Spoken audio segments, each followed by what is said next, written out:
Assalamualaikum warahmatullahi wabarakatuh. Perkenalkan, nama saya Andi Novi Melia dari kelas 12 MIPA 7. Di video ini saya akan menceritakan sejarah singkat dari salah satu tokoh pembaruan Islam Indonesia, yaitu Ahmad Surkati. Ahmad bin Muhammad Surkati dikenal sebagai pembaharu Islam di Jawa pada permulaan abad ke-20. Michel Lava, guru besar sejarah Universitas Princeton, menggambarkan Surkati sebagai cendekiawan yang diplomatis. Meski disebutkan bahwa ia memandang rendah orang-orang Belanda seperti ulama-ulama pada umumnya, Surkati tetap menghormati para penasehat urusan pribumi seperti Snau Hurgroje dan beberapa penerus Belanda.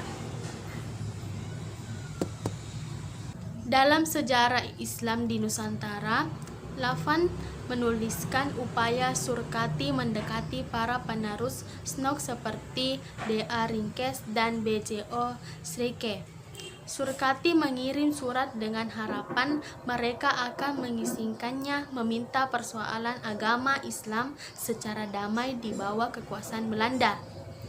Dalam suratnya, lanjut Lavan, Surkati bersungguh-sungguh saat menunjukkan keinginan berkontribusi mengangkat moral masyarakat dari seluruh kelas melalui serangkaian program.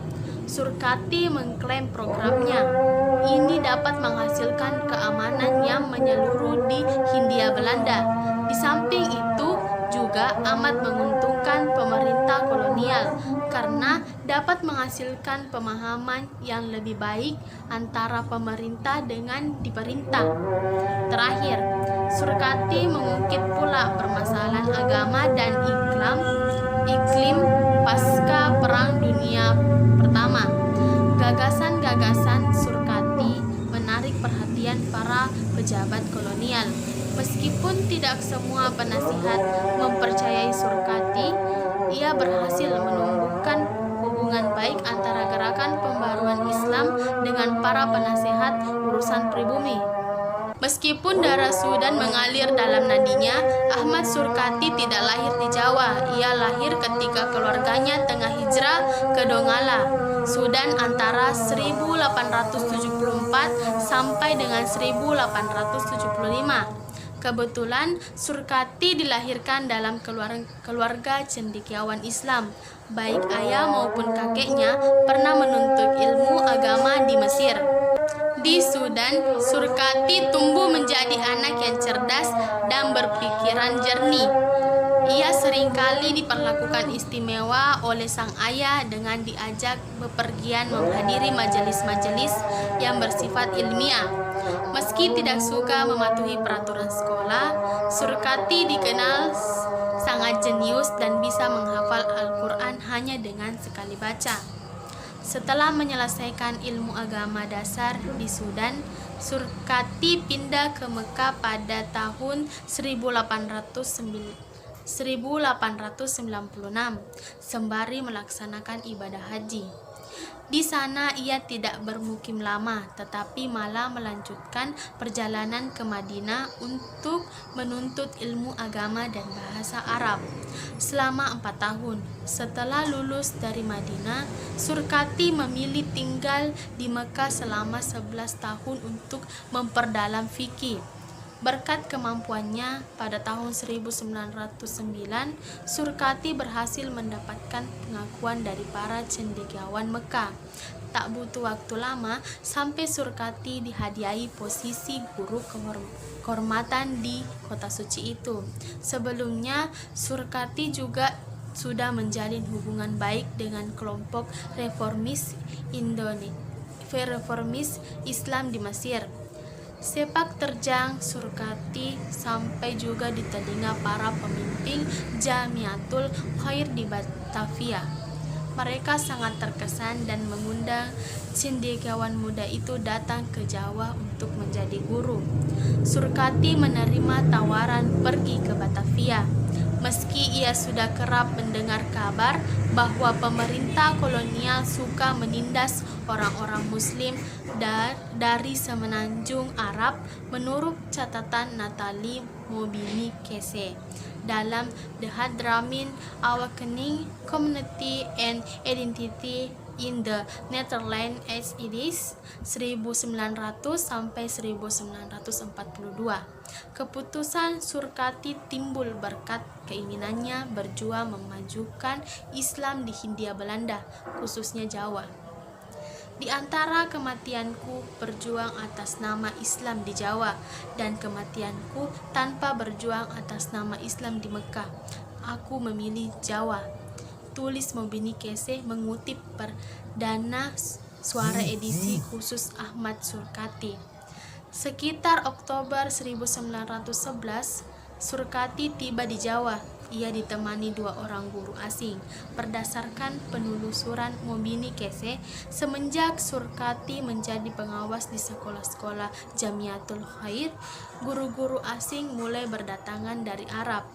2 tahun setelah kedatangan Surkati, 4 guru lain tiba di Jawa.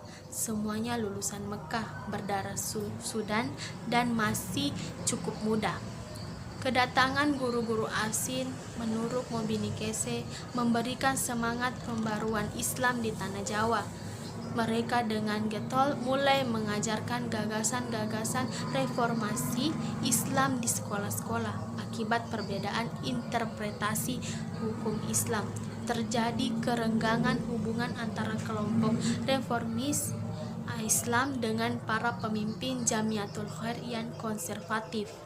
Surkati sendiri hanya bertahan 3 tahun di Jamiatul Khair pada tahun 1914. Ia memutuskan hubungan kerja akibat perbedaan pandangan dengan para pembesar organisasi itu. Keputusan Surkati ternyata berdampak pada perpecahan organisasi karena guru-guru pendukung Surkati yang berhaluan reformasi Islam turut mengundurkan diri. Atas dorongan dari para pendukungnya, Surkati memutuskan membuka sekolah sendiri di Batavia yang diberi nama Madrasah Al-Irsyad Al-Islamiyah.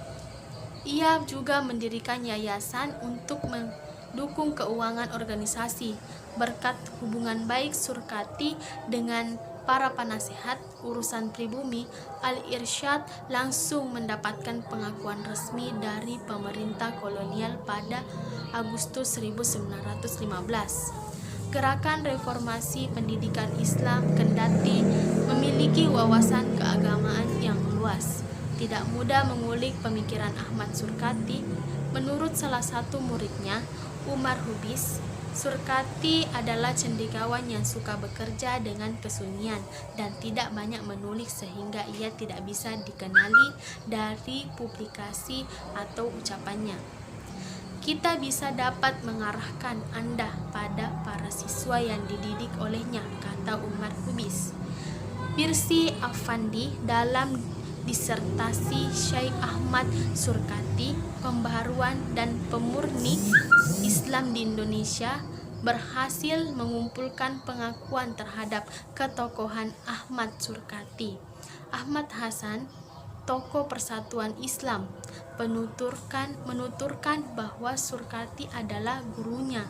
Begitu pula dengan para reformis Islam seperti pendiri Persis Haji Samsyam dan pendiri Muhammadiyah Ahmad Dahlan adalah sahabat sekaligus murid dari prinsip dan pemikiran Surkati.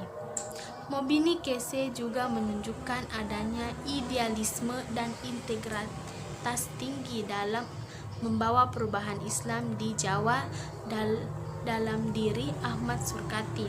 Saat pertama kali tiba di Batavia, Surkati mendapati kaum muslim di Hindia Belanda terjebak dalam keterbelakangan dan ketidaktahuan. Agar dapat menuntut kelompok-kelompok tersebut, Al-Irsyad didirikan sebagai lembaga yang dapat membimbing kaum muslim ke arah pencerahan. Sejak tahun 1915, Yayasan Al-Irsyad secara konsisten menggalang dana untuk kebutuhan program-program pembimbingan dan pemurnian Islam sepanjang dasawarsa 1920-an hingga 1930-an. Al-Irsyad berhasil membangun gedung-gedung pertemuan sekolah dan perpustakaan. Para tokoh Al-Irsyad tidak henti-hentinya menyebarkan tradisi Arab, mengajarkan bahasa Arab, Belanda, dan bahasa-bahasa lainnya. Sejak tahun 1917, Al-Irsyad sudah mulai membuka cabang di penjuru Jawa. Pembukaan pertama dilakukan di Surabaya dan Tegal. Sepanjang 1918 sampai 1919, cabang Al-Irsyad bertambah lagi di Cirebon, Pekalongan, dan Bumiayu. Selanjutnya tahun 1927 sampai 1928, Al-Irsyad kembali berkembang di Banyuwangi, Bondowoso, dan Bogor. Sebagai madrasah Al-Irsyad ini ada yang mendatangkan guru-guru reformis lulusan Mesir di samping tenaga pengajar lulusan madrasah cabang Surabaya dan Pekalongan. Menurut Birsi Afandi, perkembangan Al-Irsyad yang amat pesat kemungkinan didukung adanya peringkat kesadaran mengenai pentingnya pendidikan di kalangan Arab non-Syait. Tak hanya komunitas Arab, kalangan Bumiputra pun turut bersekolah di Al-Irsyad berkat prinsip Surkati yang memandang perlunya pemahaman dua arah antara kaum muslim lokal dengan komunitas Arab.